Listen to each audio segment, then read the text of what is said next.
بسم الله الرحمن الرحيم. السلام عليكم ورحمة الله.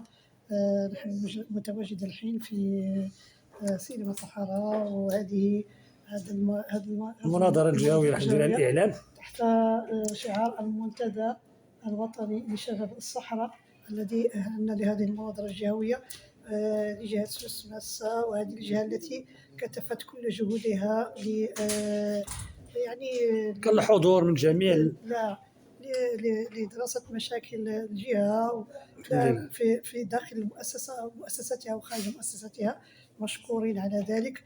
وتلقينا يعني بعض المناظرة من طرف الدكاترة وأساتذة أفاضل الذين أتحفونا بندوات شيقة في مدى تفاعل المجتمع المدني في إطار تطوير تنمية جهة سوس ماسة، تنمية مستدامة جهة سوس ماسة، ودور كذلك التواصل الاجتماعي والإعلامي في توصيل كل الأفكار وكل ما يروج في البلاد أو خارج البلاد من أخبار ومن كل شيء.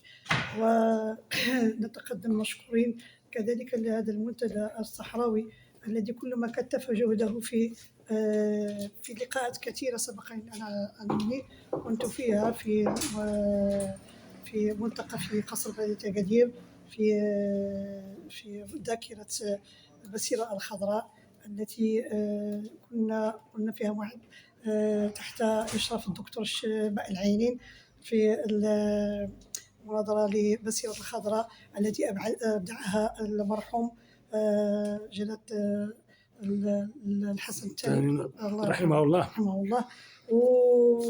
ونحن أنا كان أشيد كذلك فنان التوفيق سميدة الفنان المرحوم، أشيد كذلك تخليدا، أشيد بفكرة تخليد الفاعل الجمعوي الذي ترك واحد من ورائه زخم كبير في الميدان الجمعوي، وترك واحد بصمة كبيرة وافتقدناه في الساحة الجمعوية. مرحبا، معنا فاطمة الزهراء الطالبة. فاطمة الزهراء، تكلمينا عن الحضور ديالك اليوم هذه المناظرة الجهوية. شنو بان لك؟ تكلمينا عن. السلام عليكم ورحمة الله. اليوم الحضور ديال المنتدى الوطني لشباب الصحراء كان جد مكثف، وكان حضور ديال العديد من الدكاترة والأساتذة والطلبة الباحثين. ناقشنا فيه موضوع قضية التنمية بجهة سوس ماسة، بحيث ناقشنا مجموعة من المشاكل في يعني التواصل بالنسبة للشباب، يعني أنه الشباب يدرسوا العديد من المواد وينسوا أنه الشخص يجب أن ينمي شخصيته هي الأولى قبل أن يدرس أي مجال. مرحبا. فاطمة إيدار، طالبة بكلية اللغات والآداب القطب الجامعي أيت ملول. مرحبا. بالإجازة المهنية Translation and Digital Media ولا الترجمة والإعلام الرقمي. كنشكروا شباب صحراء اللي نظموا هذه المناظرة الجهوية للإعلام، اللي صراحة كنشكروا أيضا الأساتذة والدكاترة اللي عطونا واحد التخمة من المعلومات وأتحفونا. صراحة استفدنا بزاف من كل ما يتعلق بالتنمية وكيفاش نخليو الشباب أنه يندمج في التنمية المحلية ويكون عنده قرار سياسي أيضا ندخلوا في الحياة. بسم الله الرحمن الرحيم. ولنا معكم عبد الخالق ياسين، إطار فاعل جهوي وإطار مكون.